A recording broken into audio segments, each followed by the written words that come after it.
Assalamu alaikum everyone.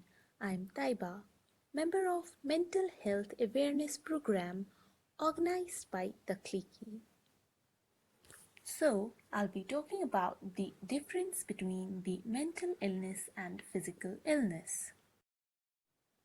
As far as physical illness is concerned, we all know that it is a definite pathological condition with a characteristic set of signs and symptoms. It is something that is overt and visible to human eye. So, it becomes easy to tell when a person is in physiological pain.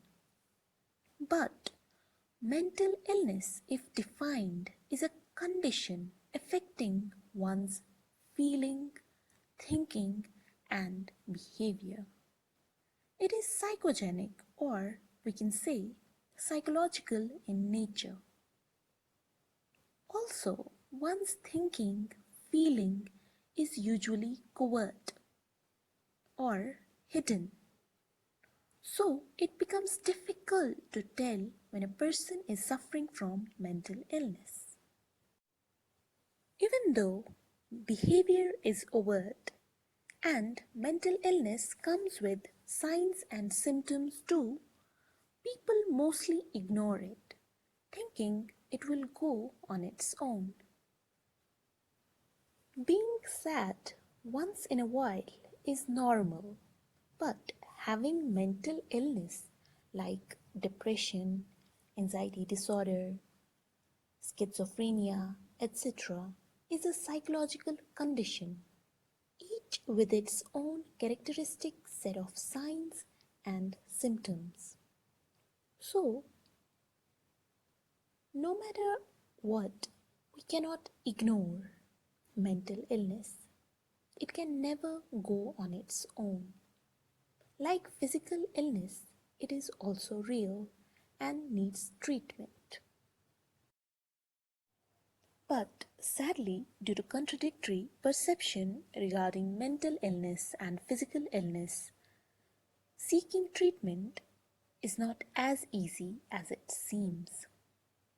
Although things are improving, people are being enlightened about mental health issues, and stigma attached to mental illness is shrinking. Somewhere, people still are a bit uncomfortable in disclosing their mental illness.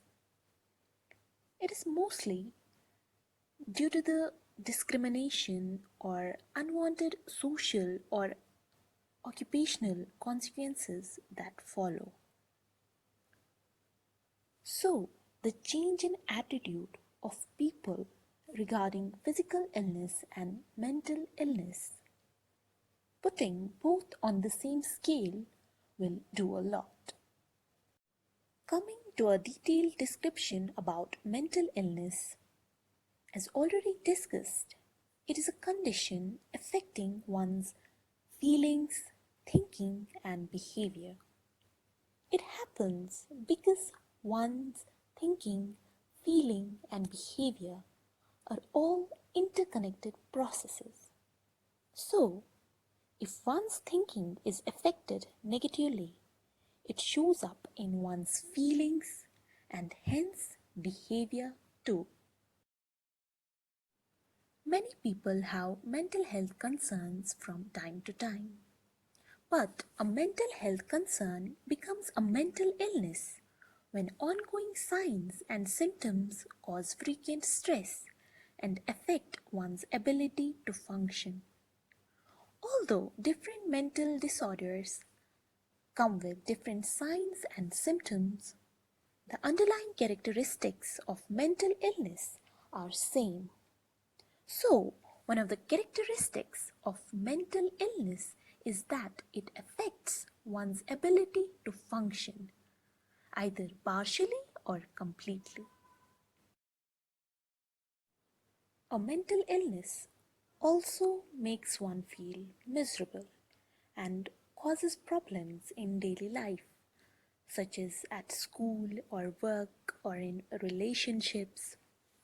Or we can say that it causes clinically significant distress or impairment in social, occupational, or other important areas of functioning. Talking about signs and symptoms of mental illness, as already discussed, it varies from disorder to disorder. For instance, in depression, people usually feel helpless, hopeless, and worthless. But same is not the case with generalized anxiety disorder, in which people have prolonged, vague, unexplained, intense fears that do not seem to be attached to any particular object, and so on. For classification of mental disorders, there exists an official classification system known as DSM-5, that is Diagnostic and Statistical Manual of Mental Disorders, given by American Psychological Association. It nearly classifies 237 disorders, each with its own characteristic set of signs and symptoms. So, for a person to be diagnosed with a particular disorder, he or she needs to fulfill the criteria for that disorder as mentioned in the DSM-5. Unless and until a person does not fulfill that criteria, we cannot say that a person is suffering from mental illness. Moreover, mental illness is not caused due to a particular factor.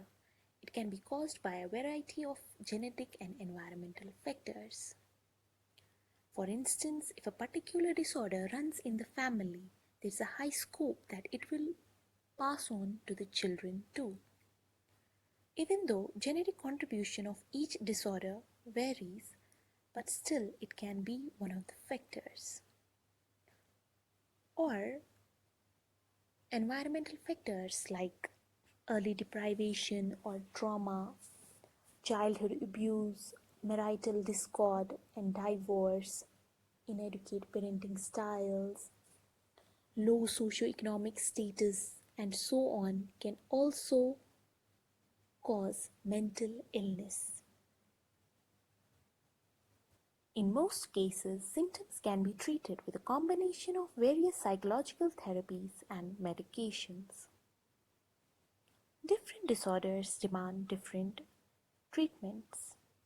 So, psychologists and counselors use a variety of psychological therapies like behavior therapy, interpersonal psychotherapy, talk therapy, family therapy, group therapy, CBT, etc. Sometimes, when a person fails to respond to a therapy alone, psychologist refers that person to a psychiatrist for medical attention, as a psychologist can't prescribe medicine, so the combination of both helps a person to recover. I hope this video might have helped you in some way. Thank you.